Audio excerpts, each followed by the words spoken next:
கர்த்தருடைய பரிசுத்த நாமத்திற்கு மகிமை உண்டாவதாக. நம்ம இந்த குட் ஃப்ரைடேக்கு நம்ம வந்திருக்கோம். கர்த்தர் நம் மத்தியில் இருக்கிறார் என்று நாம் விசுவாசத்தோடு நாம் வந்திருக்கிறோம். இது ஒரு அமைதியான நாள், நல்ல நாள். நாம் கொண்டாடுவோம். நம்ம இப்போ என்ன பண்ண போகிறோம்னா, நம்ம 7 வார்த்தை, நம்ம 7 பேர் ரெடியாக இருக்காங்க பேசுறதுக்கு.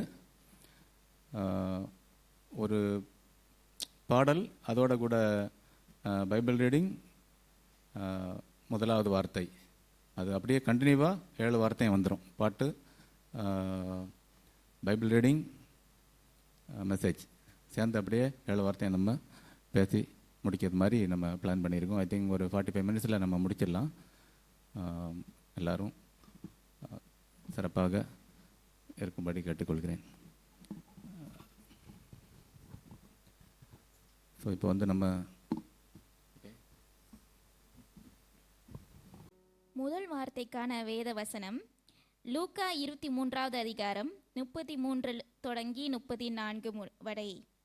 கபாலஸ்தலம் என்று சொல்லப்பட்ட இடத்தில் அவர்கள் சேர்ந்த பொழுது அங்கே அவரையும் அவருடைய வலது பக்கத்தில் ஒரு குற்றவாளியையும் அவருடைய இடது பக்கத்தில் ஒரு குற்றவாளியும் சிலுவைகளில் அறைந்தார்கள்.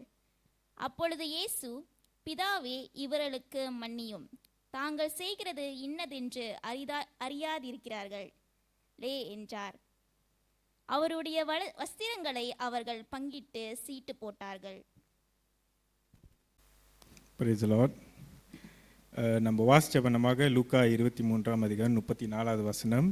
ஆண்டவராகிய இயேசு கிறிஸ்து தம் மரிக்கும் தருணத்திலே கடைசி 7 வார்த்தையில் சொன்ன முதல் வார்த்தை மன்னிப்பு. பிதாவே, இவர்களுக்கு மன்னியும், தங்கள் செய்கிறது என்னதென்று அறிய இருக்கிறார்கள். அவரை குற்றவாளியாக நிறுத்தினாங்க. ஆண்டவரை அடித்து அவரை ஆணியால் காயப்படுத்தினாங்க. ஆனால் ஆண்டவர் சொன்ன முதல் வார்த்தை மன்னிப்பு. ஏனென்றால் மன்னிப்பு என்றது அவ்வளோ முக்கியமான ஒரு விஷயமா இருக்கிறது. இதே நம்ம சாதாரண ஒரு மனுஷனை, நம்ம யாராவது நம்மளை குற்றப்படுத்திட்டா, நம்மளை இது பண்ண, நம்மளுக்கு அவ்வளோ வேதனையாக இருக்கும். ஆனால் ஆண்டவர் அந்த விஷயத்தை செய்யவில்லை. அவர் ஒருத்தருக்கு மன்னிப்பை கொடுத்து சொன்னார்.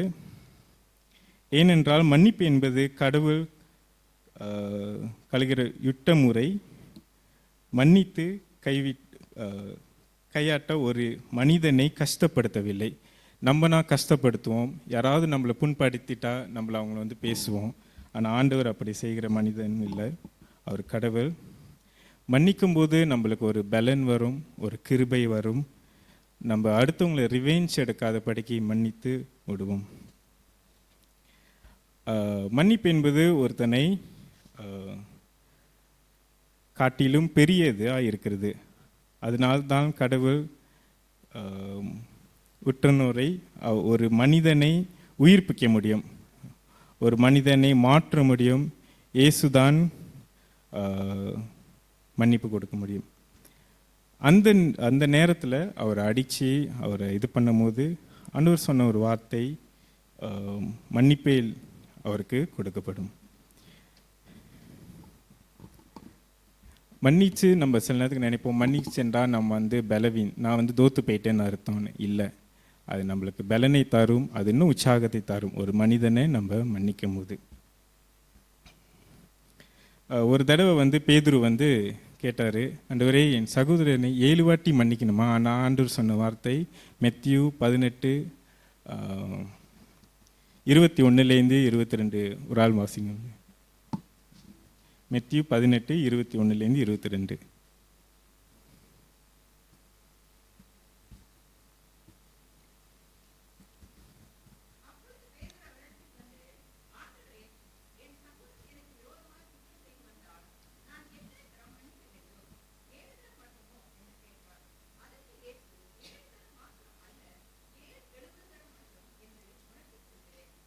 மீன் ஆண்டவர் சொல்லுகிறார், நம்ம நினைக்கலாம், ஒரு வாட்டி நான் மன்னிப்பு கேட்டுட்டேன்னு, நான் ஏன் திரும்ப கேட்கணும்னு. பரவாயில்ல, நம்ம எத்தனை வாட்டி கேட்கணும் அந்த மனசு இருக்கணும்.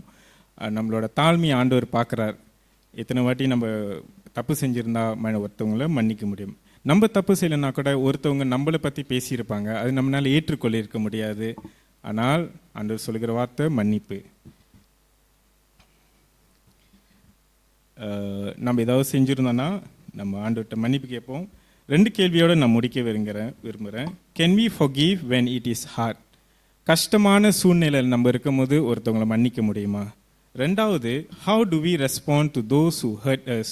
நம்ம எப்படி ஒருத்தவங்க நம்மளை புண்படுத்தும் போது, ஹர்ட் பண்ணும்போது நம்மளுக்கு அவங்களுக்கு நம்ம எப்படி பதில் கொடுக்குறோன்ட்டுன்னு. இதில் நம்ம கடைசியாக கன்க்ளூட் பண்ணும்போது பார்க்குறோம் என்னவென்றால், கடவுளுக்கு அவருக்கு அதிகாரம் உண்டு ஜட்ஜ் பண்ணுறதுக்கு. ஆனாலும் அந்த தருணத்தில் அவர் யாரையும் ஜட்ஜ் பண்ணலை. அவர் பிதாவிட்ட சொன்னது இவங்கள மன்னியும். நம்ம மனுஷனுகள் சில நேரத்துக்கு நம்ம சட்டுன்னு ஒரு ஆளை ஜட்ஜ் பண்ணிடுறோம், பாவம் செஞ்சிட்டான்ட்டுன்னு, ஆனால் இல்லை இவன் என்னை எதிர்த்துட்டான்ட்டுன்னு. ஆனால் ஆண்டவர் சொல்கிறது மன்னிப்பு. அவரே அவரோட பிதாவிட்ட கேட்டார், அண்டு பிதாவே இவங்கள மன்னியும். ஆமென். இன்றைக்கு 2வது போதனைக்கு எடுக்கப்பட்ட வேத வாசிப்பு லூக்கா எழுதின சுவிசேஷம் அதிகாரம் 23 39 வசனத்திலிருந்து 43 வசனம் வரை. லூக்கா எழுதின சுவிசேஷம் 23 அதிகாரம் வசனம் 39 43 வரை. அன்றையும் சிலுவையில் அறைப்பட்டிருந்த குற்றவாளிகளில் ஒருவன், நீ கிறிஸ்துவானால் உன்னையும் எங்களையும் ரட்சித்துக்கொள் என்று அவரை இகழ்ந்தான். மற்றவன் அவனை நோக்கி, நீ இந்த ஆக்கினிக்கு உட்பட்டனாய் இருந்தும் தேவனுக்கு பயப்படுவதில்லையே? நாமோ நியாயப்படி தண்டிக்கப்படுகிறோம், நாம் நடப்பித்தவைகளுக்கு தக்க பலனை அடைகிறோம், இவரோ தகாத ஒன்றையும் நடப்பிக்கவே இல்லையே என்று அவனை கண்டித்து கொண்டு இயேசுவை நோக்கி, ஆண்டவரே, நீர் உம்முடைய ராஜ்யத்தில் வரும்போது அடியனை நினைத்தருளும் என்றான். இயேசு அவனை நோக்கி, இன்றைக்கு நீ என்னோடு கூட பரதீசிலே இருப்பாய் என்று மெய்யாகவே உனக்கு சொல்லுகிறேன் என்றார். தேவன் தாமே இந்த வசனத்தை ஆசீர்வதிப்பாராக. ஆமென். ஆண்டவர் சொன்ன 2வது வார்த்தை, I'll tell you the truth, today you will be with me in paradise. இப்போ நம்ம ஜஸ்ட் இமேஜின் பண்ணி பார்ப்போம். இந்த வார்த்தை ஆண்டவர் சொல்லும் போது, he was hanging on the cross between 2 convicted criminals. And in the நேரத்தில் it was bad enough that he was whipped, scourged, humiliated, and they stripped his clothes off, and also they mocked him, and he was nailed on the cross. அப்போதான் இதெல்லாமே நடக்கும் போது தான் one of the criminals, the first thief, is saying to Jesus, if you are the Messiah that you said you are, why don't you come down and save us and also save yourself? அப்போதான் the second thief is telling to him, உனக்கு ஆண்டவர் பயமே இல்லையா?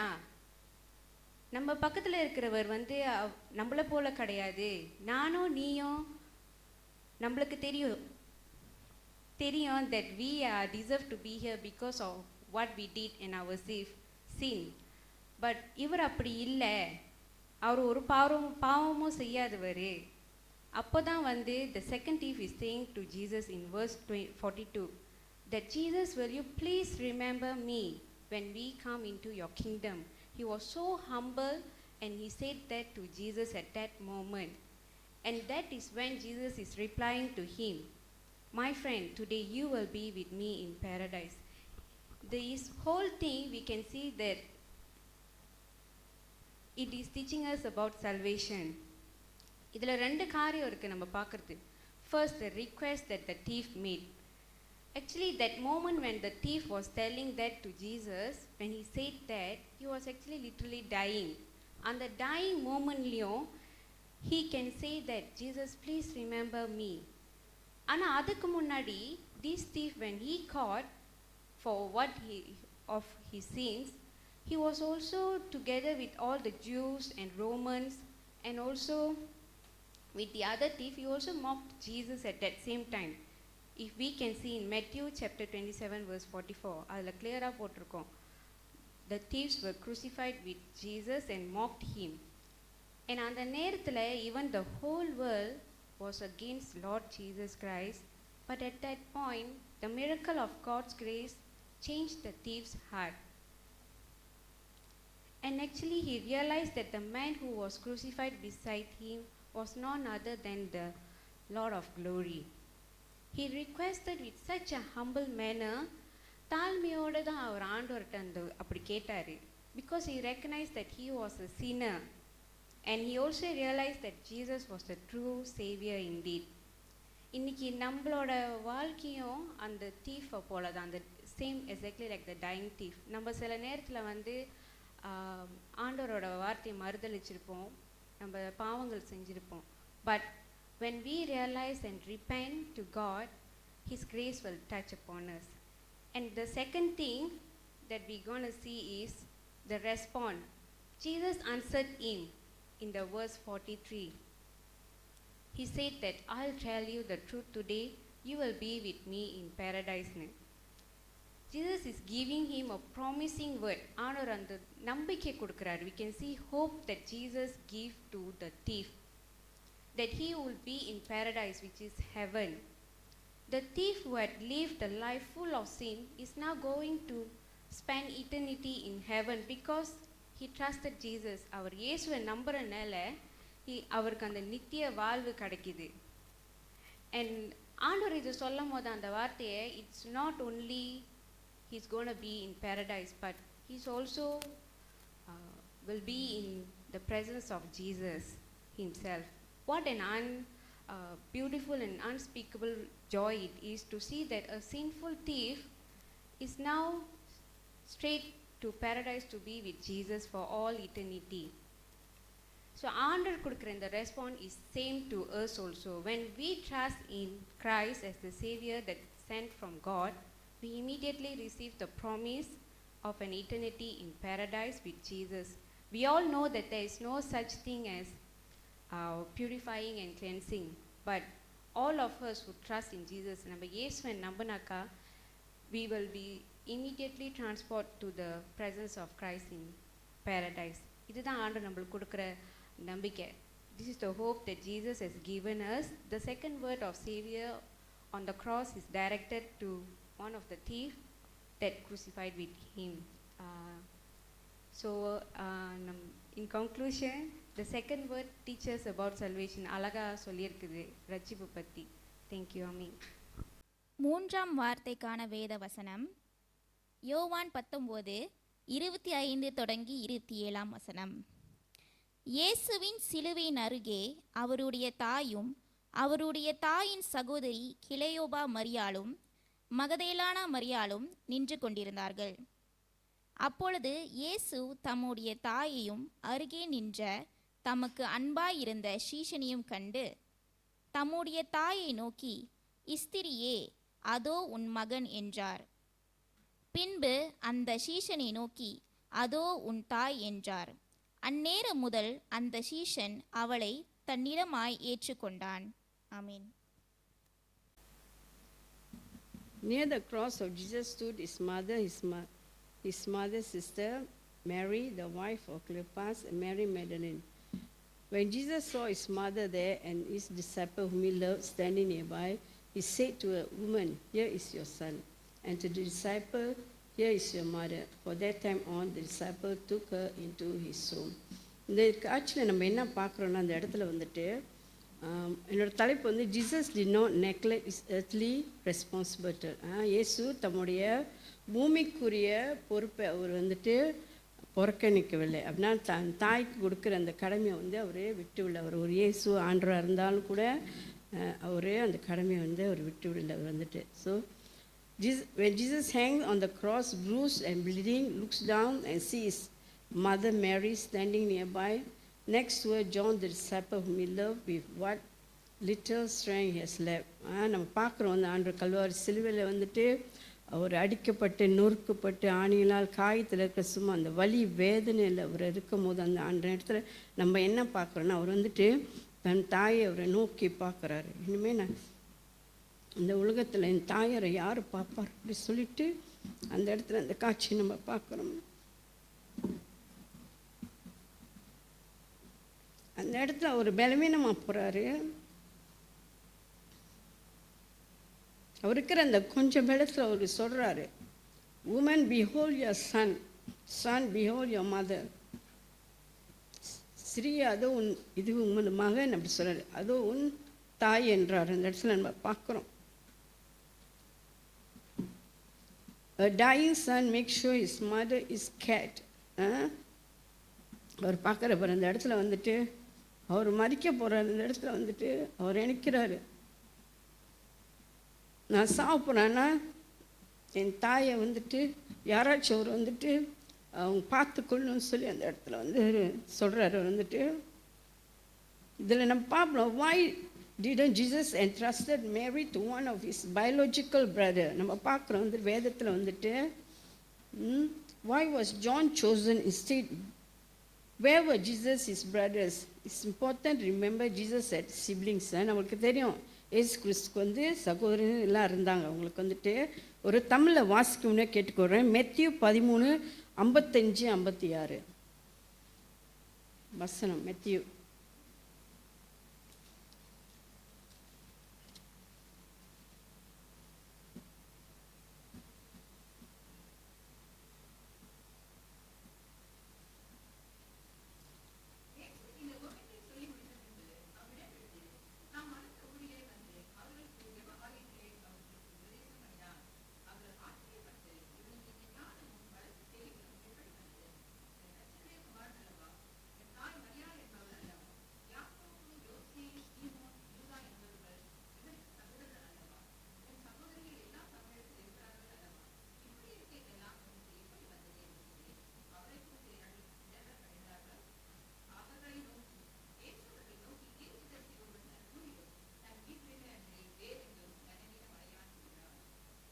என் வசனத்தில் நம்ம பார்க்குறோம் பாருங்கள், அந்த இடத்துல அவங்களுக்கு வந்து சகோதரிமார்கள்லாம் இருக்கிறாங்கன்ற.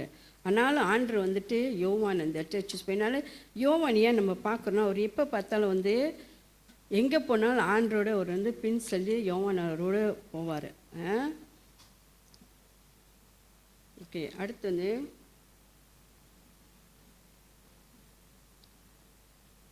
Okay, you will expect why Jesus to entrust Mary to one of his brothers. ஏன் அவர் வந்துட்டு இயேசு தனது சகோதரர்களை ஒப்பு கொடுக்கல தன் தாய் அப்படின்னு நம்ம பார்ப்போம். யோவான் 7:5 பாருங்கள். எனக்கு வாசிக்கணும்னா கேட்டுக்கொள்கிறேன் தமிழில்.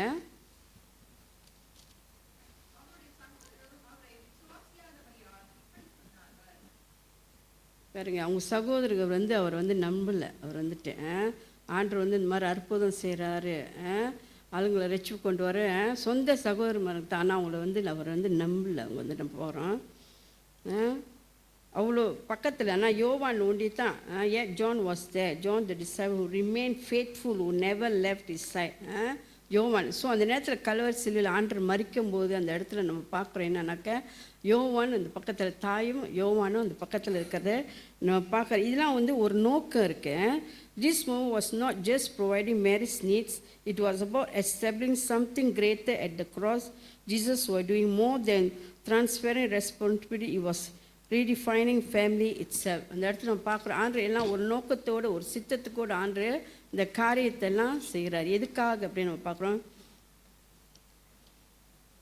Okay, Mary knew Jesus the son of God. எப்படி மேரிக்கு தெரியும் Jesus is the son of God? லூக்கா 1:31-33 படிங்க.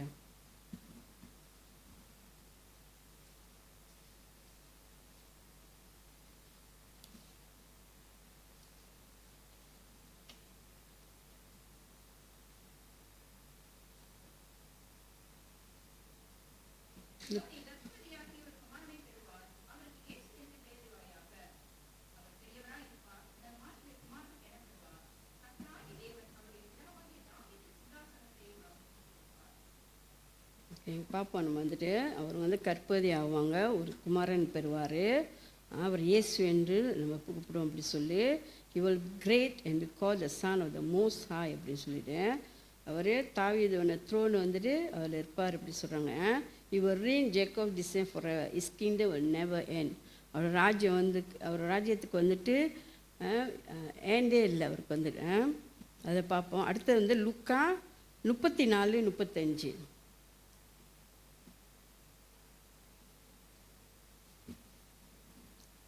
1:34-35 அதுலேயே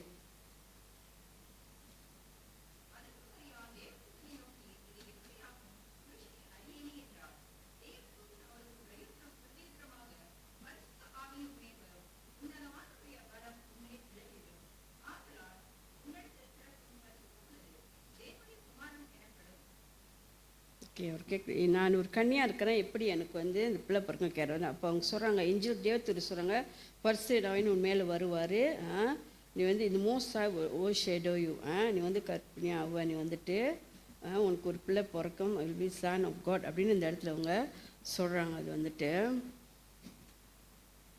இதில் நம்ம என்ன பார்க்குறோம், மேரி நியூ வந்து Mary knew something special about Jesus the son of the most high பார்க்குறோம். இந்த 35 இருப்பார், the holy spirit will come upon him, the most high will overshadow him, the holy spirit shall call him son of God அப்படின்னா அதில் நம்ம பார்க்குறோம். லுக்கா 3:31 37லேருந்து 38 படிங்க, அதுலேயே இருக்குது பாருங்கள்.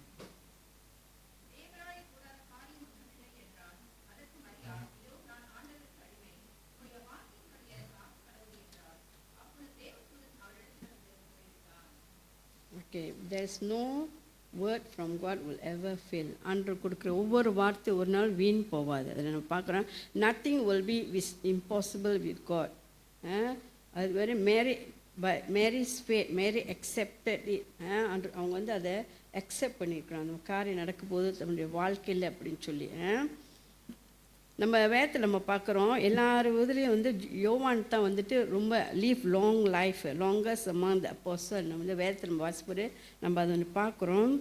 ஓகே, சில நேரத்தில் நம்ம வந்து what the lesson for all first நம்ம என்ன அதில் கற்றுக் கொடுக்குறோன்னா, சில நேரத்தில் வந்து நம்ம தாய் தப்பங்க வந்து நம்மளுக்கு வந்து அட்வைஸ் கொடுப்பாங்க, சில காரியங்கள் சொல்லுவாங்க. சில நேரத்தில் பிள்ளைங்களை வந்து கீழ்ப்படிய மாட்டோம், சில நேரத்தில் வந்து ரொம்ப கஷ்டமாக இருக்கும். தாய் தப்பு அங்கே போகாதப்பா, இங்கே செய்யாத, அது செய்யாத, வேதத்தை எடுத்து வாசி படி அப்படி சொன்னால் நம்ம வந்து கீழ்ப்படிய மாட்டோம். அந்த இடத்துல வந்து சில மனுஷனாக இருக்க நம்ம சில காரியத்தில் சேர்ந்து நம்ம ஏற்றுக்கொள்ள மாட்டோம், நம்ம கீழ்ப்படிய மாட்டோம். நம்ம அதில் அது பார்க்குறோம் வந்துட்டு. ஆனால் ஆண்டவர் அந்த மாதிரி இல்லை, அவர் தன் தாய்க்கு அவர் கீழ்ப்படிஞ்சு தன் தாய்க்கு செய்கிற எல்லா காரியத்தையும் அவர் செஞ்சுட்டு போனார். மனுஷனாக இருக்கிற உலகத்தில் சில நேரத்தில் மனுஷனாக இருக்கிற இப்போ சில நேரத்தில் வந்துட்டு love your parents. We are so busy growing up, we often forget they are also growing old. நம்ம வளர்ந்து கொண்டே இருக்கிறோம், வாழ்க்கையில் முன்னேறி கொண்டே இருக்கிறோம், போய்கிட்டே இருக்கிறோம், வேலையில் எல்லாம் படிப்பு கல்வி அறிவில் எல்லாம் போகிறோம். ஆனால் சில நேரத்தில் வந்து நம்ம மறந்துடும், நம்ம தாய் தப்புனம் வந்து அவங்க வயசு வந்து ஓலாக போடுறாங்க, வயசாக போடுறாங்க அப்படி சொல்லி நம்ம மறந்துடும். அவங்களுக்கு செய்கிற கடமை காரியங்கள் எல்லாம் நம்ம வந்து மறந்துடுறோம் நம்ம சில வேலையில் வந்துட்டு. ஏன்னா வயதான விட்டுரும். ஏன்னா சின்ன பிள்ளைங்க அவங்க எப்படி நம்மளெல்லாம் பார்த்து கவனிச்சிருப்பாங்க அவங்களாம். ஸோ சில வேலையில் வந்து நம்ம மறந்துடுறோம் எல்லாம் வந்துட்டு. ஓகே, சில நேரத்தில் do you know a simple phone call can make them happy. இப்போ நம்ம தொழில் வேலை செய்யறதுக்கு நான் ஒரு ஃபோன் கால் அடிச்சுக்கிறேங்க, அவங்களுக்கு ஹாப்பியாக இருக்குன்னு தெரியும்.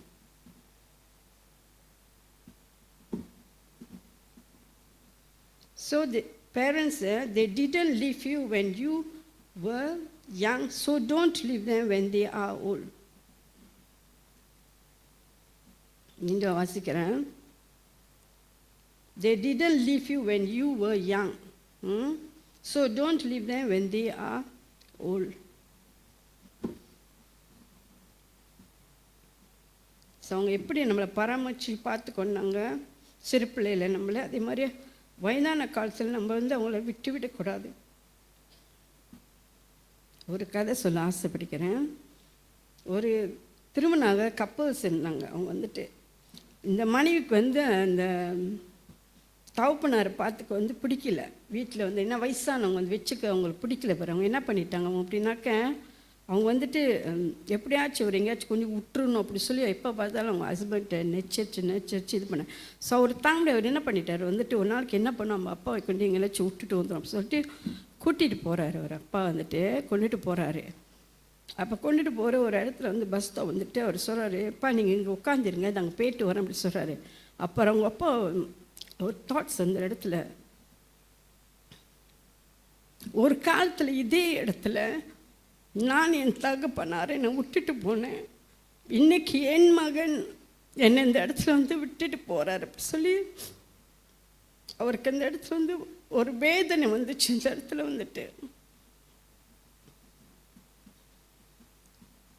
ஸோ நம்ம இதில் என்ன கற்றுக் கொடுக்கணும்னா, நம்ம வந்து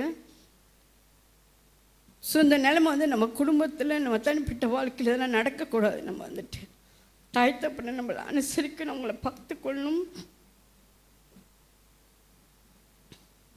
நான் ஏன் இப்படி சொன்னேன்னா, ஏன்னா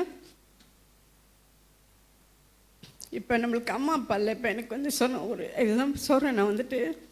ஸோ அவங்க இருக்கிறப்ப அவங்கள நம்ம நல்லா அவங்கள தேக்க பண்ணி அவங்கள பார்த்துக்கணும்.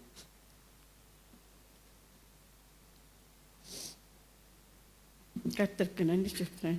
தேங்க்யூ. இன்றைக்கு 4ஆம் போதனைக்கு ஏற்கப்பட்ட வேத வாசிப்பு மத்தேயு எழுதின சுவிசேஷம் 27ஆம் அதிகாரம் வசனம் 45 46 வரை.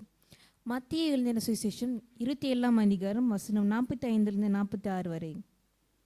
6ஆம் மணி நேரம் முதல் 9ஆம் மணி நேரம் வரைக்கும் பூமி எங்கும் அந்தகாரம் உண்டாயிற்று. 9ஆம் மணி நேரத்தில் இயேசு எலி எலி லமா சபக்தனி என்று மிகுந்த சத்தமிட்டார். அதற்கு என் தேவனே ஏன் என்னை கைவிட்டீர் என்று அர்த்தமாம். தேவன் தாமே இந்த வசனத்தை ஆசீர்வதிப்பாராக. ஆமென். இயேசுவின் நாமத்தில் மகிமை உண்டாதாக. 4வது வார்த்தை இது வந்து அது அர்த்தம் வந்து my God why have you forsaken me. தேவனே தேவனே ஏன் என் கைவிட்டேன். இயேசு சுவாமி அந்த நேரத்தில் சிலுவையில் அவர் தொங்கி கொண்டு இருக்கிற நேரத்தில் 6 மணி நேரத்துலேருந்து 9வது மணி நேரம் வரைக்கும் மற்ற 7 வார்த்தையில் நீங்கள் பார்த்தீங்களா அவர் பேசுறது இருக்கு. ஆனால் இதில் அவர் பேசலை. ஒன்றே ஒன்று தான், இது மட்டும்தான் அவர் சொல்கிறாரு. அது மற்ற இதில் நீங்கள் கோ த்ரூ பண்ணிங்களா அது நல்லா தெரியும்.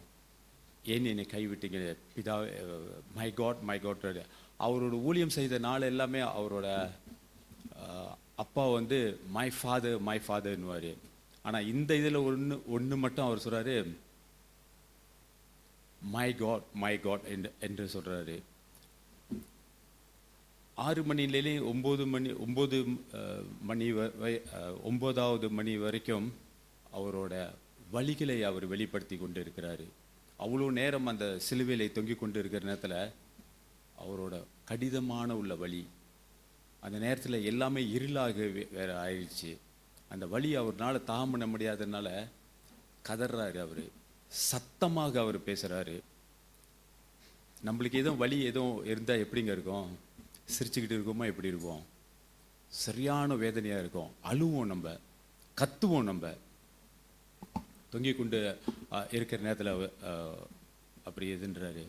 நான் ஒரு காரியத்தை சொல்ல ஆசைப்படுகிறேன். எங்கள் வீட்டில் ஷீலிங் வந்து இவ்வளோ வசனம் இருக்குது, இதோட கொஞ்சம் கீழே இருக்கும். அங்கே பார்த்தீங்களா அதெல்லாம் ஓட்டையாக இருக்குது பார்த்தீங்களா, அதில் மேலே ஏறிடலாம் நம்ம.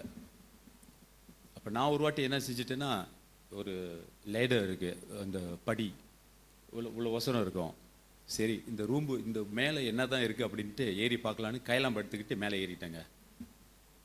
அது மேலே ஏற்றோன்னே கையை அப்படி வச்சுக்கிட்டு அந்த செவரில் அப்படி வச்சுக்கிட்டு இருந்தோன்னே கீழே அந்த லேடர் பறந்துருச்சு. இப்படி உதறணுன்னே அது கீழே போயிடுச்சு. தொங்கி கொண்டு இருக்கிறேன், கத்திரம் கடந்து நான் சரியான சத்தமாக கத்துறேன். ஏன்னா உளுந்தா கால் உடஞ்சிரும். அந்த மேலேருந்து கீழே பார்க்க அந்த ஒரு பயம் வந்துடுது எனக்கு. கத்திரம் கடந்து இவங்க தேடுறாங்க எங்கே இந்த சத்தம் வருது அப்படின்னு. அந்த இந்த ரூம்லாம் தேடி கடைசியில் கண்டுபிடிச்சி அங்கே தான் இருக்குன்னு அந்த தாங்காப்படியை எடுத்து திருப்பிட்டும் வச்சுட்டாங்க. கத்துற நேரத்தில் அவங்க வந்து எனக்கு உதவி செஞ்சிட்டாங்க. அப்போ அந்த நேரம், அந்த நின்று கொண்டு இருக்கிற நேரம், அந்த ஒரே ஒரு நிமிஷம் தான், 1 நிமிஷம் 2 நிமிஷம் கூட ஆகல. அப்பேற்பட்ட உள்ள வேர்த்து போயிடுச்சு என் மேலெல்லாம். அவ்வளோ பயம் வந்துருச்சு. சத்தம் அப்பேற்பட்ட சத்தம். இது இயேசு சுவாமி 9 மணி நேரம் நின்று கொண்டு இருக்கிறாரு. அநேக நேரத்தில் நம்ம நண்பர்களோட நான் பேசிக்கிட்டு இருக்கிறவ தேவன் என்னை கை விட்டுட்டாரு அப்படின்னு கண்டிப்பாக உங்களுக்கு கிட்டேயும் நண்பர்கள் பகிர்ந்து கொண்டு இருக்குவாங்க. கடவுளை நம்பியிருந்தேன், இந்த வேலை கிடைக்கணும்னு அவர் என்னை கை விட்டுட்டாரு அப்படின்னு. எவ்வளோ காரியத்தில் சில நேரத்தில் நம்ம கூட சொல்லியிருக்கோம் தேவன் என்னை கை விட்டுட்டார். அது ஒரு ரீசன் இருக்குங்க. நான் ஒரு ஏறத்தாழ ஒரு 15 வயசு இப்படி இருக்கிற நேரத்தில் ஒரு தென்னை மரம், அதுவும் ஒரு சின்ன ஒரு தென்னை மரம் தான், அழகான காய் இருந்துச்சு. ஒரு இந்த மாதிரி ஒரு பலகை இருந்துச்சுல, அதை இழுத்துக்கிட்டு வந்து அந்த மரத்து கரெக்டாக அந்த காயை வச்சுக்கிட்டு நேராக ஏறிட்டேன். ஏறிட்டு எக்கி பார்க்குற முடியல. கடைசியாக என்ன வச்சுட்டேன், இப்படி குதிக்கும் அப்படின்னு நேராக பிடிச்சிட்டேங்க. அந்த காயை பிடிச்சிட்டு அந்த காயம் வருது, அந்த திருப்பி கீழே இறங்கின நேரத்தில் இந்த மேஜை உடஞ்சி உள்ளுக்கு புந்துட்டேன். திருசா அப்பேற்பட்ட வள்ளி என் தேவன் என்னை கை விட்டுட்டாரு.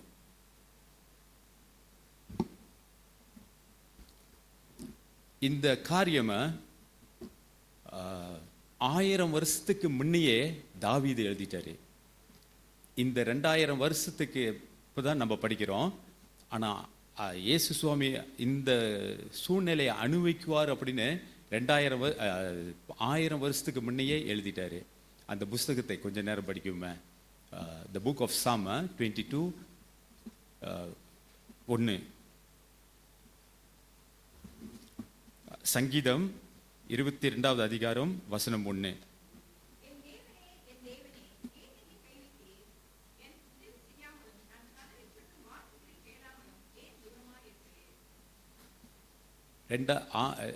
ஆயிரம் வருஷத்துக்கு முன்னையே இந்த வார்த்தைகள் எழுதப்பட்டு இருந்துச்சு.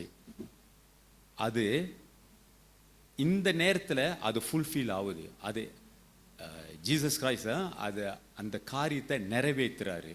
ஹல்லேலூயா. ஏன் அந்த காரணத்தை நிறைவேற்றுறாரு அப்படின்னா, அவர் செய்யாத பாவங்கள், அவர் செய்யாத எல்லா காரியத்தையும் நீங்க நான் எல்லாம் செய்த அந்த காரியத்தை அவரு சுமந்து கொள்றாரு. துக்கங்கள், பாடுகள், நம்மளோட பாவங்கள், இன்னும் சொல்லிக்கொண்டே போலாம், எல்லாத்தையும் அவர் எடுத்துக்கிறாரு. எடுத்து அதை சிலுவையில் அவர் மரித்து போறாரு. ஒரு உண்மையான காரியம் நடந்ததை இதை நான் சொல்றேன், அதில் வச்சு நம்ம கம்பேர் பண்ணலாம். அமெரிக்காவில், யுனைடெட் ஸ்டேட் ஆஃப் அமெரிக்காவில் இது உண்மையிலே நடந்த ஒரு காரியங்க. ஒரு தகப்பன் அவரோட மகனை அழைத்து சென்றார் ஒரு இடத்துக்கு. அப்படின்னா ஒரு பெரிய ரிவர், என்ன சொல்லுவாங்க, ஆறு, பெரிய ஆறு. அந்த ஆறு வந்து கப்பை போலாம் வரலாம், அப்பேற்பட்ட உள்ள ஆறு.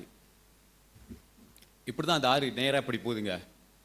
ஆனாக்க அந்த ஆறில் வந்து இந்த சைட்லேருந்து இந்த சைட்டில் வந்து ட்ரெயின் ட்ராக் இருக்கு.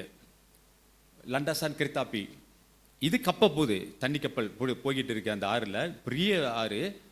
ஆனால் இந்த சைட்லேருந்து இந்த சைட்டுக்கு வந்து அந்த ட்ராக் இருக்கு. அப்போ இந்த மகனை கூட்டிக்கிட்டு போறாரு பார்த்தீங்களா, அவர் வந்து இஸ் த ஆப்ரேட்டர். அப்படின்னா அந்த புல்லட் ட்ரெயின் அங்கேருந்து வர நேரத்தில் அவர் ஓடி போய் சிக்னல் அவர் கிடச்சிரும். அந்த மிஷினை வந்து அந்த கைகளை வந்து இழுத்து விடணும். அப்போ தான் அந்த ட்ரெயின் போகிறதுக்கு வந்து அந்த அப்படி மூடும். அப்படி மூடுனா அந்த ட்ரெயின் வேகமாக அப்படி போயிடும்.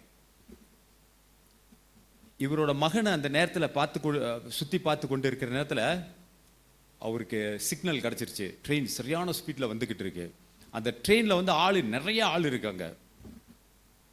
அவரோட மகன்கிட்ட சொல்கிறாரு, இந்த இடத்த விட்டு நீ நவராது அப்படின்னு. அந்த ரயில் தண்டவாளம் இருக்குல்ல, அப்படி நின்றுக்கிட்டு இருக்கே, அதை போய் அவர் ஆப்ரேட் பண்ண நேரம் அப்படி ஆயிரும். ஸோ அந்த இடத்துல அங்கே அந்த மகன் அங்கே நின்றுக்கிட்டு இருக்கான்.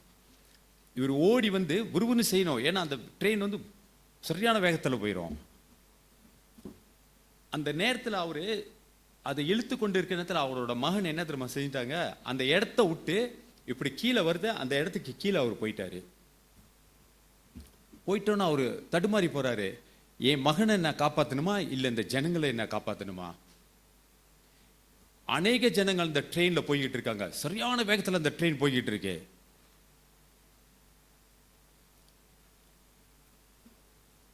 நம்மளா இருந்தால் நம்ம எப்படியே போயிட்டு போகுதுன்ட்டு பிள்ளைங்களை போய் காப்பாற்றுவோம். ஆனால் அந்த தகப்பன் அன்னைக்கு இந்த ஜனங்கள் காப்பாற்றப்பட வேண்டும் என்று அவர் சற்று நேரம் அந்த பையன் கத்துறான், அப்பா அப்பா அப்பா அப்பா அப்படின்னு. அதை அமுக்கி கொண்டு இருக்கின்றது அந்த ட்ரெயின் தண்டவாளம். அதை அவனை அமுக்கி நசுக்கிருச்சு, ரத்தம் பாட்டுக்கே போய் கொண்டு இருக்குது. அந்த ட்ரெயினில் அப்படியே போகுது, ஆளுங்க எல்லாம் சிரிச்சுக்கிட்டு போகிறாங்க, சந்தோஷமாக போகிறாங்க. ஆனால் அங்கே ஒரு மகன், அவனை இந்த ஒப்பரித்தோட மகன் அங்கே செத்து போய் கிடக்கிறான். இந்த ஜனங்களை காப்பாற்றுறதுக்கு இந்த அப்பா செய்த தியாகம். அதே போல் தேவனை இயேசு சுவாமி தொங்கிக் கொண்டு இருக்கிற நேரத்தில் அவர் சொல்றாரு, மை காட் ஏன் என்னை கைவிட்டீங்க அப்படின்னு. சற்று நேரம் there is a separation between father and son. அவரோட முகத்தை இப்படி மறைத்து கொண்டு அவரோட அந்த துக்க நேரத்தை, அந்த பாவங்கள் எல்லாம் அந்த ஜனங்களுக்கு மன்னிக்கப்பட வேண்டும், அந்த சிதை சுமந்து கொள்றதுனால அவரோட பிதா அந்த நேரத்தில் அவரோட முகத்தை அவர் மறைத்து கொண்டாரு. ஹல்லேலூயா. இதுதான் அந்த தகப்பன் செய்துதான் பிதா அன்னைக்கு இயேசு சுவாமிக்கு அவரே அதே போல செய்தாரு. தேங்க்யூ. 5ஆம் வார்த்தைக்கான வேத வசனம் யோவான் 19:28 வசனம். அதன் பின்பு எல்லாம் முடிந்தது என்று இயேசு அறிந்து வேத வாக்கியம் நிறைவேறத்தக்கதாக தாகமாய் இருக்கிறேன் என்றார். ஆமீன். இயேசு நாமத்திலே ஸ்தோத்திரம்.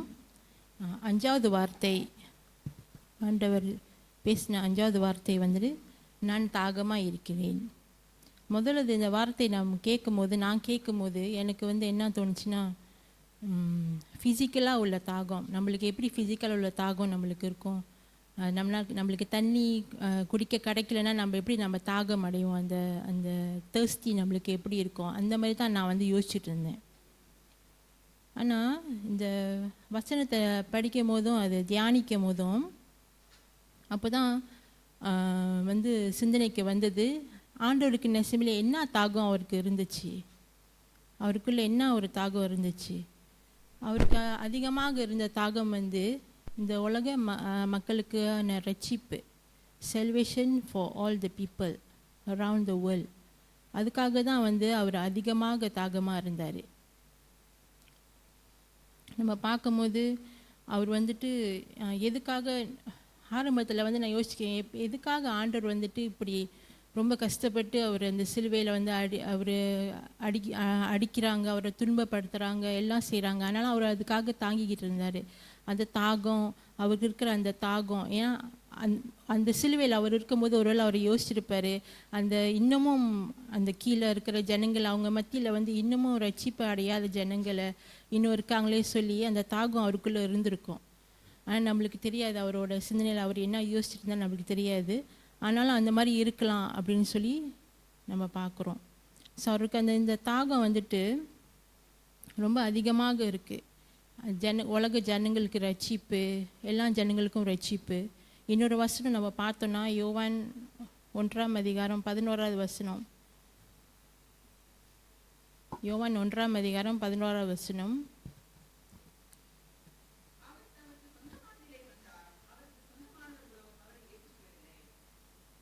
இதில் நம்ம என்ன பார்க்குறோன்னா, அவர் அவரோட சொந்த ஜனங்களுக்காக வந்தார்.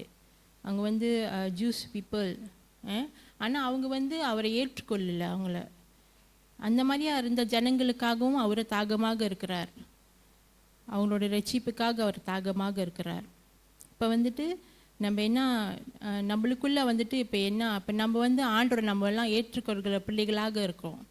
எல்லாரும் ஆண்டோரை நம்மளை ஏற்றுக்கொள்கிறோம், அவரோட சொந்த ரட்சகராக நம்ம ஏற்றுக்கொள்கிறோம். அப்போ நம்மளுக்குள்ளே என்ன நம்மளுக்குள்ளே இப்போ நம்மளுக்கு வேணும், அவருக்கு இருந்த அந்த தாகம் இப்போ நம்மளுக்குள்ளே இருக்கா? ஆண்டவர் இந்த உலக ஜனங்களுக்காக ரட்சிப்புக்காக அவர் கஷ்டப்பட்டார். ஆனால் நம்ம நம்மளுக்கு நம்ம கூட இருக்கிற ஜனங்கள், நம்ம ஃப்ரெண்ட்ஸ், நம்மளோட சொந்தக்காரங்க இன்னமும் சில பேர் இன்னமும் ரட்சிப்புக்குள்ளே போகாமல் இருக்கிறாங்க. அவங்க ரட்சிக்கப்படணும்னு சொல்லி அந்த தாகம் நம்மளுக்குள்ளே இருக்குதா? இந்த ஒரு கொஷன் நம்மளுக்குள்ளே இருக்கணும். இந்த ஒரு கொஷன் எப்பயுமே அந்த ஜனங்களை நம்மளை சுற்றி இருக்கிற இந்த ஜனங்கள் அவங்களுக்காக, அவங்களோட ரட்சிப்புக்காக அவங்க மேலே நம்ம தாகம் அடையணும். ஸோ நம்ம தொடர்ந்து அந்த ஜனங்களுக்காக ஆண்டவர் இயேசு நம்மளுக்காக அவர் தாகம் எடுத்து நம்மளுக்கு ரட்சிப்பு கொடுத்த மாதிரி நம்மளை சுற்றி இருக்கிற இந்த ஜனங்களுக்காகவும் நம்மளோட இன்னமும் ஆண்டவர் அறியாத இந்த ஜனங்களுக்காகவும் தாகமாக இருந்து அவங்களோட ரட்சிப்புக்காக நம்மளை ஜெபித்து அவங்களுக்காக நம்மளை ஆண்டவரோட வசனத்தை அவங்களுக்குள்ள பகிர்ந்து கொள்ளணும்னு சொல்லி நம்ம விசுவாசித்து இதோடு நம்ம நடத்துவோம். ஆமீன். யோவான் எழுதின சுவிசேஷம் 19ஆம் அதிகாரம் வசனம் 30. இயேசு காடியை வாங்கின பின்பு முடிந்தது என்று சொல்லி தலையை சாய்த்து ஆவியை ஒப்பு கொடுத்தார். தேவன் தாமே இந்த வசனத்தை ஆசீர்வதிப்பார். ஆமென். கர்த்தருடைய நாமத்திற்கு மகிமை உண்டாவதாக. இந்த மறுபடியுமாக நான் இந்த ஆராதனைக்கு வந்திருக்கிற ஒவ்வொருவரையும் இயேசு நாமத்தில் வாழ்த்தி வரவேற்கிறேன். இப்போ நம்ம 6வது வார்த்தைக்கு நம்ம வந்துட்டோம். எல்லாம் முடிந்தது. அந்த வார்த்தையை நம்ம ஒரு 7 நிமிடம் நாம் தியானிப்போம். நாம் இன்னைக்கு குட் ஃப்ரைடே நம்ம கொண்டாட வந்திருக்கோம். குட் ஃப்ரைடேன்னா நம்ம சில இடங்களை நம்ம பார்த்துருக்கோம். கொஞ்சம் துக்கமாக தான் இருக்கணும், கொஞ்சம் கஞ்சி தான் குடிக்கணும், அப்படியெல்லாம் சில இடத்துல இருக்குது. இப்போ இந்தியாவில் பார்த்தா கூட குட் ஃப்ரைடே அன்னைக்கு கஞ்சி தான் குடிப்பாங்க.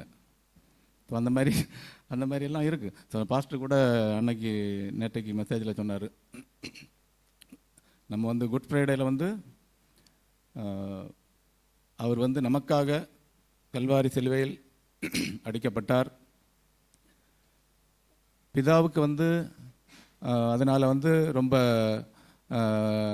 ஒரு ஒரு ஏன்னா வந்து தன்னுடைய சொந்த குமாரனை இந்த உலகத்துக்கு அனுப்பினார். அதனால் பிதாவுக்கு வந்து ரொம்ப ஒரு இதாக தான் இருக்கும். ஆனால் வந்து பார்க்கும்போது ஒரு செலிப்ரேஷன் நாள். அவர் வந்து நம்முடைய பாவங்களுக்காக நமக்காக கல்வாரி சிலுவையில் ஒப்பு கொடுத்தார்.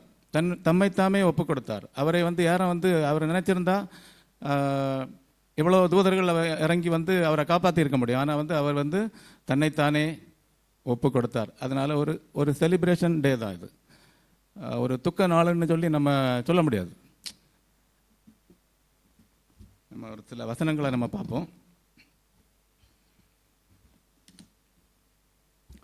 அந்த சிலுவை மரணத்தில் நம்மை அவர் ஒப்பு கொடுத்தாருன்னு பார்க்குறோம். அந்த சிலுவை வந்து கலாத்தியர் 6:14 நாம் பார்க்கும் பொழுது பவுல் என்ன சொல்கிறார் என்றால், கலாத்தியர் 6:14 யாராவது எடுத்தவர்கள் வாசிப்போம்.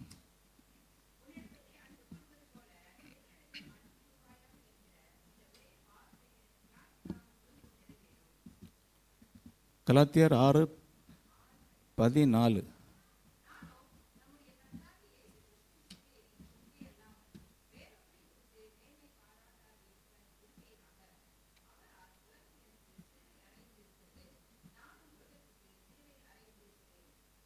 இந்த வசனத்தில் பவுல் என்ன சொல்லியிருக்காருன்னா, நானோ நம்முடைய கர்த்தராகிய இயேசு கிறிஸ்துவனுடைய சிலுவையை மட்டும்தான் நம்ம வந்து மேன்மை பாராட்டணும். இந்த உலகத்தில் நம்ம பார்க்கும்போது அநேகர் வந்து சிலுவையை வந்து நம்ம கழுத்தில் மாட்டியிருப்போம்.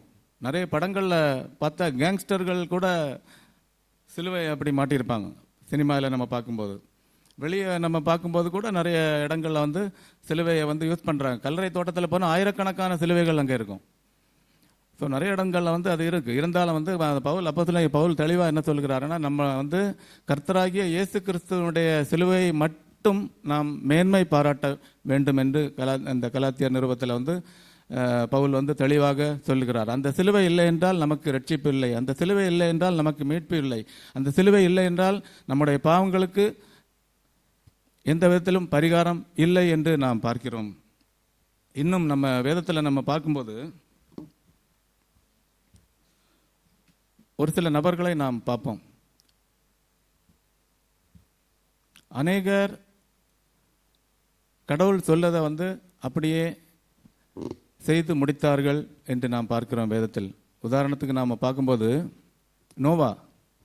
நோவாவை பற்றி நாம் பார்க்கும்போது, நோவா வந்து கடவுள் சொல்லதை வந்து அப்படியே கீழ்ப்படிந்து அந்த பேழையை உருவாக்கினான். இவ்வளவு நீளம் இருக்கணும், இவ்வளவு அகலம் இருக்கணும், இவ்வளவு உயரம் இருக்கணும் என்றெல்லாம் வந்து கடவுளுக்கு சரியாக கீழ்ப்படிந்து அந்த பேழையை உருவாக்கினான். அதனால் வந்து நோவாவுடைய குடும்பம் வந்து பாதுகாக்கப்பட்டது. அதே மாதிரி யோனாவை நாம் பார்க்கும்போது ஒரு சில நபர்கள் வந்து கடவுள் சொல்லதை அப்படியே ஃபாலோ பண்ணாங்க. அவங்க ஃபேமிலி வந்து பாதுகாக்கப்பட்டு.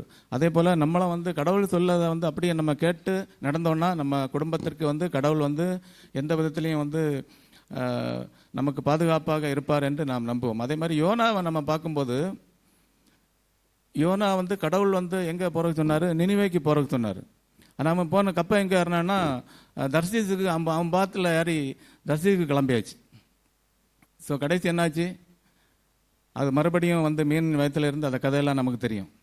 ஸோ வந்து மறுபடியும் வந்து இங்கே தான் வரக்கூடிய ஒரு சூழ்நிலை வந்தது. கடவுள் வந்து அந்த மாதிரி தான், நம்ம வந்து வழி விலகி போனால் கூட அவர் நம்மை பாதுகாக்கிற தேவனாக இருக்கிறார். அவர் நம்மேல் அளவு கடந்த அன்பு கொண்ட தேவனாக இருக்கிறார்.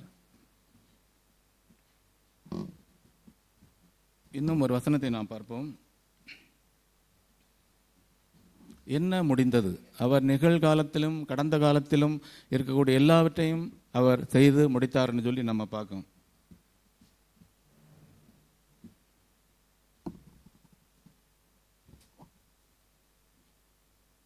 அதுதான் அந்த முடிந்ததுன்னு உள்ள இதோட அர்த்தம். இன்னொரு வசனத்தை நாம் வாசிப்போம். எபிரேயர் 9:12. எபிரேயர் 9:12.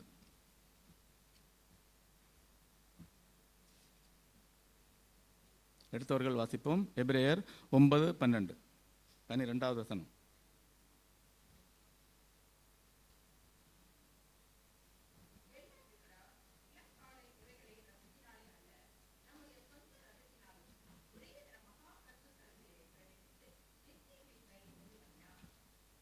வெள்ளாட்டுக்கடா இளங்காலை இவைகளுக்கு இரத்தத்தினாலே அல்ல, தம்முடைய சொந்த இரத்தத்தினாலும் ஒரே தரம் மகா பரிசுத்தலத்திலே பிரவேசித்து நித்திய மீட்பை உண்டு பண்ணினார். நித்திய மீட்பை நமக்கு உண்டு பண்ணினார் என்று நம்ம இந்த வசனத்தில் பார்க்குவோம். அந்த காலத்தில் வந்து யாராவது பாவம் செய்தால் வந்து வருஷா வருஷம் வந்து அந்த கிடா, வெள்ளாட்டுக்கடா, இளங்காலை இதெல்லாம் வந்து அந்த ஆசாரியர்கள் வந்து வெட்டி பலி செலுத்தணும். அப்படி பலி செலுத்தினாதான் வந்து அந்த பாவம் வந்து மன்னிக்கப்படும். அந்த பாவத்திற்கு பரிகாரம் காணதுக்கு தான் அதெல்லாம் வந்து நடந்துட்டு இருந்தது. ஸோ இந்த காலத்துலேயும் கூட நம்ம வந்து ரொம்ப கவனமாக இருக்கணும். அந்த பலி செலுத்துதல், நிறைய இடங்களில் வந்து படைக்கிறது, அது கும்பிடுறது, இந்த மாதிரி நிறைய இதுகள் இருக்குது. ஸோ அதுலேயும் வந்து நம்ம ரொம்ப கவனமாக இருக்கணும். அந்த காலத்தில் பார்க்கும்போது அந்த இது இருந்து வெள்ளாட்டுக்கடை அதெல்லாம் வந்து அதெல்லாம் முடித்து நம்மளை தேவாதி தேவன் நமக்கு வேண்டி அவர் இரத்தத்தை சிந்தி அவர் பலியானார். அவர் அந்த கல்வாரி சிலுவையில் நம்ம பார்க்கும்போது அவர் வந்து அவருடைய கரங்களில் அவருடைய கால்களில் ஆணி அடிக்கப்பட்டது. அந்த ஆணியெல்லாம் வந்து அவ்வளோ ஒரு பயங்கரமான, அவ்வளோ ஒரு பெரிய ஒரு ஆணி. நமக்கு ஒரு முள்ளு தச்சாலே வந்து எவ்வளோ ஒரு கஷ்டமாக இருக்குது. ஆனால் அவர் பார்க்கும்போது அந்த சிலுவையில் வந்து அவர் வந்து கடவுள். நம்ம சில சமயம் நினைக்கலாம் கடவுள் தானே, ஒன்றும் அவர் வந்து மனுஷ ரூபமாக தான், அவர் மனுஷனாக தான் இருந்தார். மனுஷனுக்கு மனுஷனாக இருந்தார், கடவுளுக்கு கடவுளாக இருந்தார். ஸோ வந்து அவருக்கும் அந்த வலி வேதனை இருந்தது. அந்த அவ்வளோ பெரிய ஆணியை வந்து அவருக்கு கைகள்லையும் கால்கள்லையும் வந்து அழுது. ஒரு நிமிஷம் நம்ம யோசித்து பார்ப்போம்னா அது ஒரு பயங்கரமான ஒரு காட்சி. அவரை வாரினால் அடிப்பித்தார்கள். அடிக்கும்போது அந்த சதையெல்லாம் வந்து அப்படி கிழிஞ்சி ஒவ்வொரு பாகம் வந்து கிழிஞ்சி வெளியே வந்து அது ஒரு பயங்கரமான ஒரு கொடூரமான ஒரு மரணம். உலகத்தில் யாருமே அனுபவிக்காத ஒரு மரணம். அவர் நமக்காக கல்வாரி சிலுவையில் அந்த மரணத்தை அவர் ஏற்றார். அந்த வசனத்தை நம்ம பார்க்கும்போது ஒரு வசனத்தை வாசித்து நான் முடிக்கிறேன்.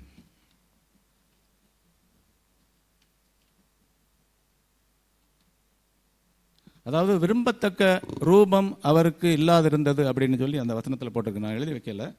ஸோ விரும்பத்தக்க ரூபம் அவருக்கு இல்லாதிருந்தது. நம்ம நிறைய பாடல் எல்லாம் நம்ம பாடுவோம், அழகானவர், அருமையானவர் அப்படிலாம் பாடுவோம். அது இருந்தால் கூட இந்த சூழ்நிலையில் நீங்கள் பார்க்கும்போது அவருக்கு வந்து விரும்பத்தக்க ரூபம் அவருக்கு இல்லாதிருந்தது அப்படின்னு சொல்லி அந்த ஏசாயாவில் வந்து அந்த வசனத்தில் நம்ம பார்க்கும். ஸோ அதுதான் அது விரும்பத்தக்க ரூபம்னா அது அவ்வளவு தூரத்துக்கு அவரை வந்து அடிப்பித்து, வாரினால் அடிப்பித்து, கை கால் ஆணியை தூக்கி அப்படி தொங்க விட்டுருக்காங்க. ஸோ அந்த சூழ்நிலையில் வந்து அவரை வந்து ஒரு ஆள் நம்ம அவரை பார்க்கும்போது விலகி போயிடுவாங்க, ஐயோ அப்படின்னு சொல்லி.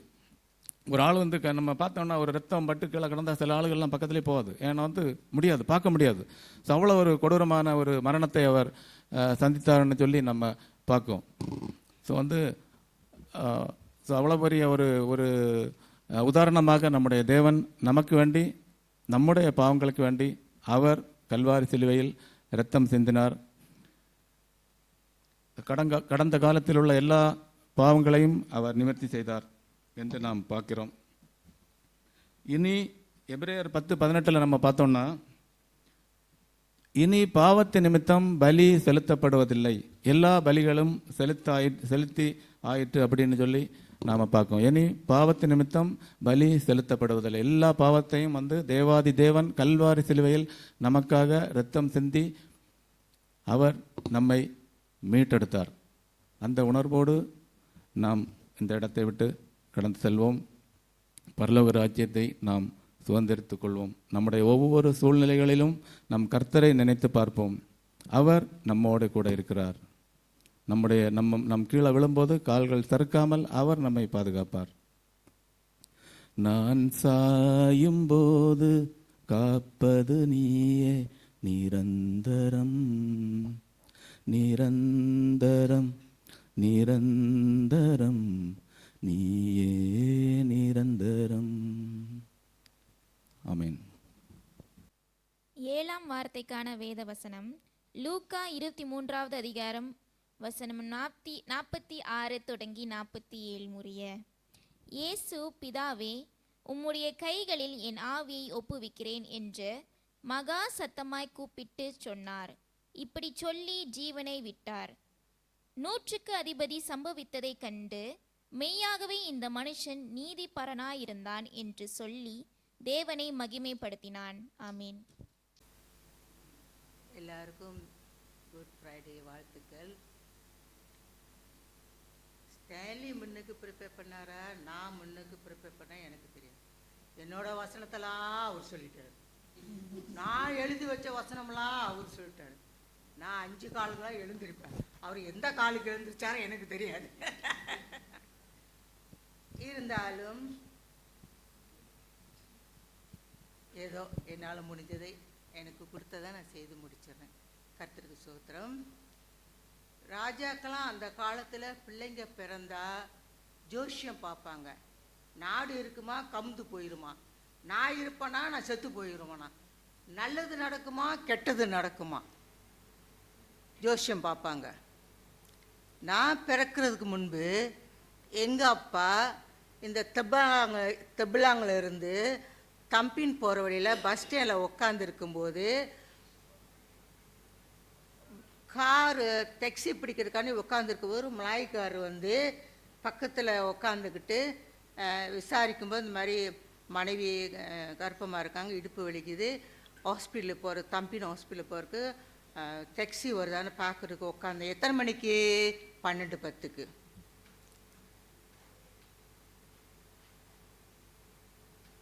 அவன் என்ன சொன்னானா, அவன் மலாய்க்காரன் எங்கள் அப்பா நெத்தியில் கையை வச்சு சொன்னான்னா, உனக்கு பிறக்க போகிறது பெண் பிள்ளை, அது கடவுளை நேசிக்கிற பிள்ளைன்னு சொன்னான். பகலையெல்லாம் சொல்ல மாட்டார். நல்லா டைமண்ட் ஜூப்ளி கல்லை போட்டதையும் ரிப்பீட் பண்ணி தேஞ்சி போன ரெக்கார்டு மாதிரி பேசிக்கிட்டே இருப்பார். ஆனால் பிதாவுக்கு சித்தத்தின்படி செய்ய வந்தவருக்கு ரொம்ப கிட்ட வச்சுட்டீங்க. அவருக்கு தெரியுமா தெரியாது அவரோட வாழ்க்கையில் என்ன நடக்க போது, எத்தனை ஆண்டு காலம் பூமியில் இருக்கணும், எல்லாம் அவருக்கு தெரியும். ஏன்னா பிதாவின் சித்தத்தை செய்யத்தான் அவர் வந்திருக்கிறாரு. அப்புறம் அவர் எல்லாம் தெரியும். இது நடக்கும், இது நடக்கும், நான் இப்படி மானிடராக இந்த அம்மா வயசில் பிறக்குவேன், இந்த வயசில் நான் இங்கே செய்ய போகிறேன், இந்த வயசில் இதை செய்வேன், இத்த வயசில் சிலுவையில் எனக்கு மரணம் உண்டுன்னு பிதா எல்லாம் தெரிஞ்சு அவருடைய சித்தத்தை நிறைவேற்றத்தான் அங்கே வந்திருக்கிறாரு. இருந்தாலும் நம்ம என்ன பார்க்குறோம்னா, அவர் அந்த சிலுவையில் மெய்யாகவே நமக்காக பாடுபட்டு பாடுகளை ஏற்றுக்கொண்டு நம்முடைய துக்கங்களை சுமந்தார். நாமும் அவர் தேவனால் அடிபட்டு வாதிக்கப்பட்டு சிறுமைப்பட்டவர் என்று எண்ணினோம். நம்முடைய மீறுதல் நிமித்தம் அவர் காயப்பட்டு, நம்முடைய அக்கிரம நிமித்தம் அவர் நொறுக்கப்பட்டு, சமாதானம் உண்டு பண்ணும் ஆக்கினை அவர் மேல் வந்தது. அவருடைய தழும்புகளால் நாம் குணமானோம். கர்த்தரோ நம்முடைய அக்கிரமத்தை அவர் மேல் விளங்க பண்ணிறார். இவரோட ஆக்கினால நமக்கு சமாதானம் உண்டு பண்ணணும்னு நம்ம பார்க்குறோம். ஒரு வீட்டில் பிள்ளைங்கள் பிறந்தால் அந்த வீட்டில் சமாதானமே இருக்காது. எப்படியா இருந்தால் அந்த பிள்ளையை கொண்டு போய் கொடுத்துட்டு இது எனக்கு வேண்டாம் தரித்திரன்னு தள்ளி போட்டுருவாங்க. ஆனால் ஆண்டவர் இயேசுவை மரியாள் பிறந்திருக்கும் போது அந்த மாதிரி சொல்லவே இல்லை. ஏன்னா அவங்க கன்னியாக இருக்கும்போது தான் ஏகப்பட்ட அவமானங்களோடு அவர் பிறந்தார். எதுவுமே அவங்க செய்யலை. அவருடைய இறக்குற நேரத்தை பாருங்க,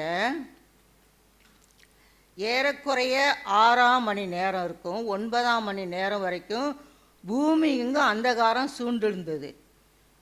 அப்படியே ஒரு அதிர்ச்சியை நம்ம பார்க்குறோம். சரியான இருட்டு, மழை வந்தால் சுனாமி மாதிரி அடிச்சுட்டு போய் இருந்தாலும் அங்கே உள்ள ஜனங்க ஏன் காத்திருந்தாங்க? என்ன நடக்குது அந்த சிலுவையில்? தொங்கிக்கிட்டு இருக்காரு, என்ன நடக்குது?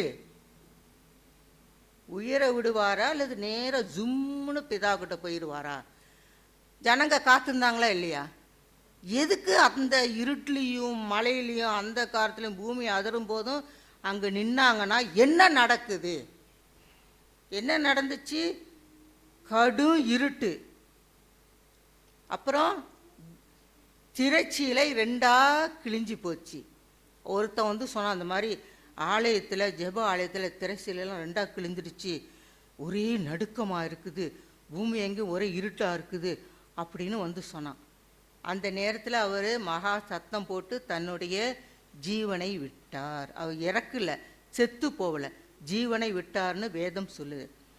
இந்த 100க்கு அதிபதி சம்பவத்தை பார்த்து அவன் ஒரு சாட்சி சொல்கிறான், மெய்யாகவே இவன் தேவன், இவர் ஒரு நீதிபரன் என்று சொல்லி தேவனை மகிமைப்படுத்தினார். இந்த காட்சியை பார்த்தவங்களாம் இப்படியே மாறு அடிச்சுக்கிட்டு அழுதுகிட்டு போனாங்க. சில பேர் நம்ம எல்லாம் நல்லா குடிச்சு நல்லா என்ன சொல்கிறதுன்னு தெரியல. போங்க, எனக்கு வார்த்தையே வரல. ஏன்னா நாங்களாம் எஸ்டேட்டில் பார்த்துருக்குறோம். அவ்வளோ ஒரு அக்கிரமம் செய்வாங்க. அந்த மனுஷனால் அந்த மனுஷிப்பட்ட பாடுகளை வாயத்தை வந்து சொல்ல முடியாது. இயேசு பட்ட பாடுகள் வேதத்தில் இருக்குது, அவங்க பட்ட பாடுகள் என் மனசில் இருக்குது, என் கண்ணில் இருக்குது. செத்து போனவருக்கு சாமியார் வந்து பிதாசுதன் போட்டு நல்லதா சொல்லிட்டு போயிடுவார். எங்களுக்கு தான் தெரியும் அந்த மனுஷன் பண்ண அக்கிரமம் அநியாயம்லாம். ஒன்றும் சொல்லிக்க மாட்டாங்க.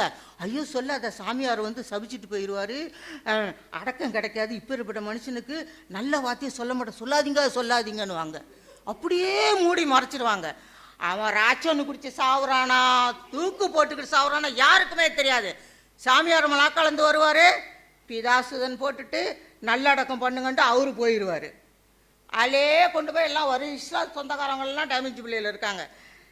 தூக்கு போட்டவன் இருக்கிறான், மருந்து குடிச்சவன் இருக்கிறான், எல்லாம் அநியாயம் பண்ணலாம், எல்லாம் வருஷம் இருப்பானுங்க. வருஷத்துக்கு ஒரு மாதிரி வந்து சாம்பிராணி போட்டு ஜெபம் பண்ணிட்டு போயிடுவார். பாருங்கள், இதெல்லாம் பார்க்கும்போது நம்ம செத்து போனால் சாட்சி சொல்கிறதுக்கு ஜனங்கள் இருக்கிறாங்க. நம்ம கர்த்தருக்குள்ளே மரிச்சு போனால் அங்கே வந்து பாசருங்களாம் ப்ரே பண்ணிவிட்டு என்ன சொல்லுவாங்க, இந்த பாசர் நல்லவர், இந்த பாசர் இப்படி ஊழியம் செஞ்சார், இத்தனை வருஷம் ஊழியம் செஞ்சார், இத்தனை சபைகளை ஸ்தாபிச்சான்னு பாசர்மாருங்க வந்து ஒருத்தர் இறக்கும்போது அவரை பற்றி, ஊழியக்காரை பற்றி சாட்சி சொல்லுவாங்க. இந்த சிலுவையில் பாருங்கள், இந்த 2 திருட்டு பயன்களும் கிடைச்ச கிருபை யாருக்குமே இல்லை. இவனுங்க 2 பேரும் தான் இயேசு பக்கத்துலேருந்து மறிச்சானுங்க. நமக்கெல்லாம் அப்படி கிடைக்காது. ஆனால் கிறிஸ்துவா வேதத்தை நம்பி, கர்த்தருடைய வேதத்தை நம்பி, சத்திய வேதத்தை நம்பி நம்ம ஜீவிக்கிறோம். இவனுங்களை பாரு எங்கே செத்தானுங்கன்ட்டு. இயேசுக்கு வலது புறமும் இடது புறமும் செத்தாங்க, கிருபைப்பட்டவனுங்க. நான் யோசிச்சு பார்த்தேன், ஏன் இவனுங்களை கொண்டு வச்சிருக்காங்க? இவனும் திருட்டு பயலுங்களாச்சே, இவனுங்களையா இருந்தாங்க. வேதத்தில் எவ்வளோ பேர் இருக்காங்க, இவனுங்களாம் இல்லை. நம்மளுடைய கடைசி காலத்தில் என்ன செய்யணும்னா, அக்கம் பக்கம் உள்ளவங்களுக்கு நல்ல சாட்சியாக இருக்கணும், அக்கம் பக்கம் உள்ளவங்களோட அன்பாக இருக்கணும். அதனால தான் வேதம் சொல்லுது, உலகெங்கும் போய் இயேசுவை பற்றி சொல்லணும். சும்மா ஒரு மலாய்க்காரங்கிட்ட God bless you, God bless you, என்ன செஞ்சாலும் காட் பிளஸ் யூன்னு சொல்லணும். சாட்சியாக இருக்கணும், சாட்சியாக வாழ்வோம். எவ்வளோ வார்த்தைங்களாம் நம்ம கேட்டோம். அதனால் கர்த்தருக்குள்ளே ஜீவிக்கிற அந்த சாட்சியாக இருக்கணும். பழைய ஜீவியமெல்லாம் போயிடுச்சு, இனிமேல் புதுசு.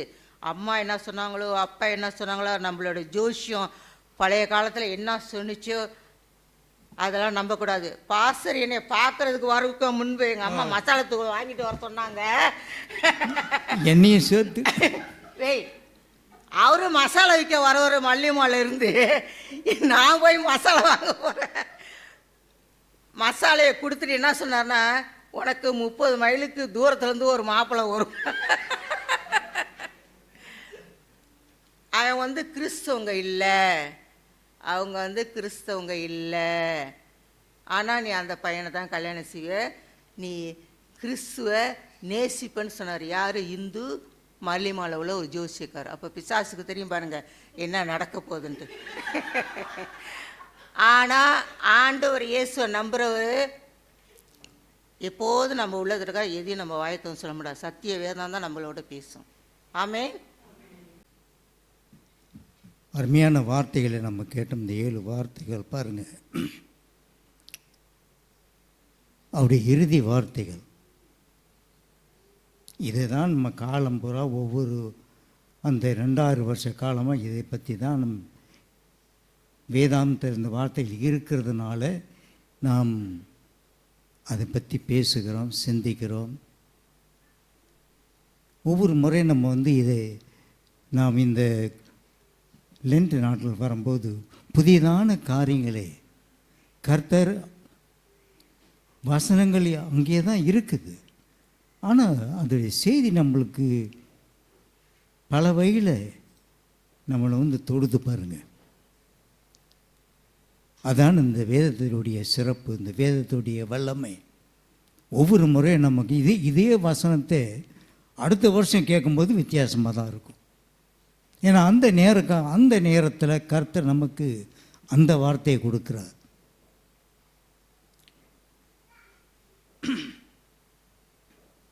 இறுதியாக இதை நான் சொல்லி முடிக்கணும். கலாத்தியர் எழுதின நிருபம் 2ஆம் அதிகாரம் 20வது வசனம்.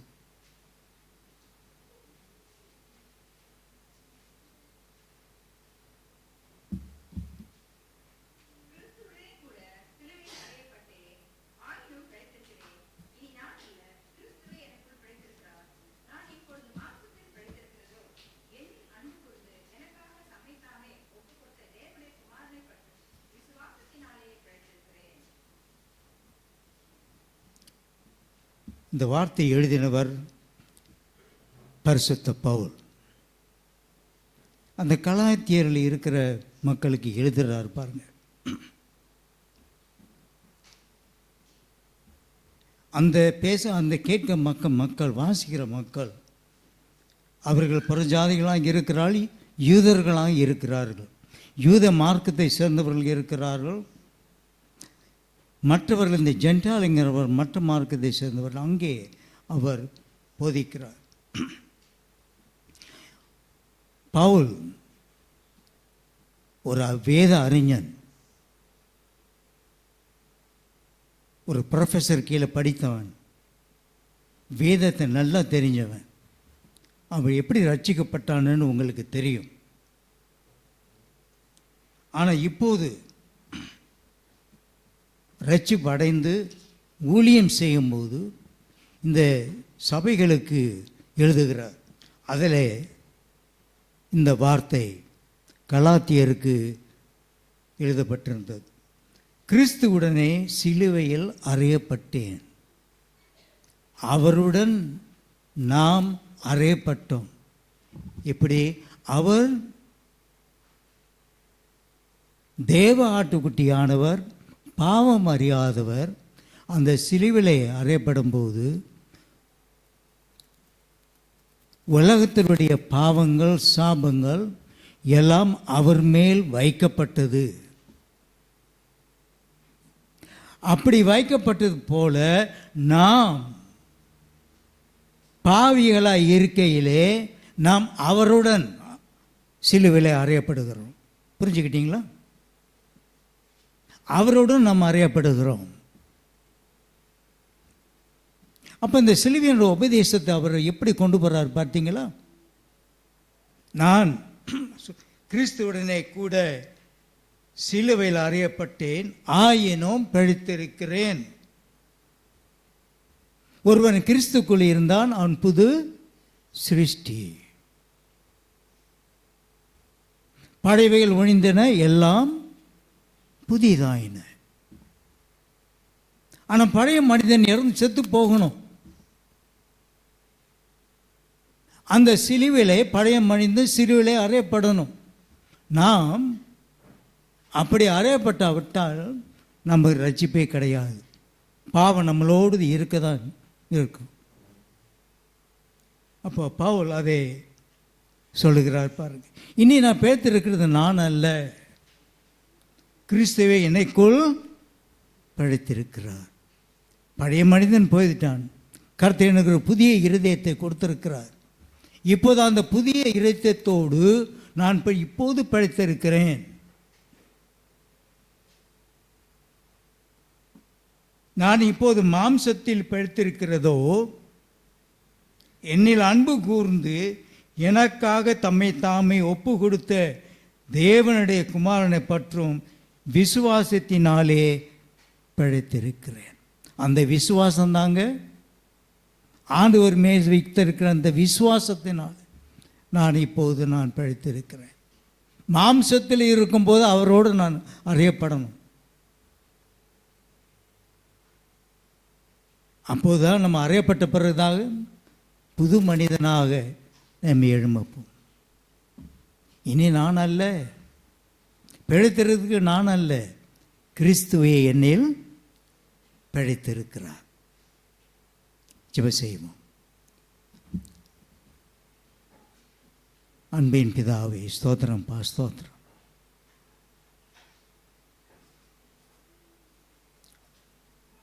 ரெண்டாயிரம் வருஷத்துக்கும் அந்த சிலுவையில் பட்ட பாடுகளே நாங்கள் அறிந்து கொண்டோம் சுவாமி. அந்த சிலுவை நீ தொங்கி கொண்டிருக்கும் போது நீ பேசின வார்த்தைகளே நாங்கள் பார்த்தோம். ஒவ்வொரு வார்த்தைக்கும்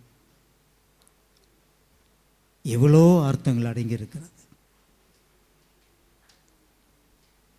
இப்போது நாங்கள் ஆண்டவரே விசுவாசிகளாக இருக்கிற வேலையில்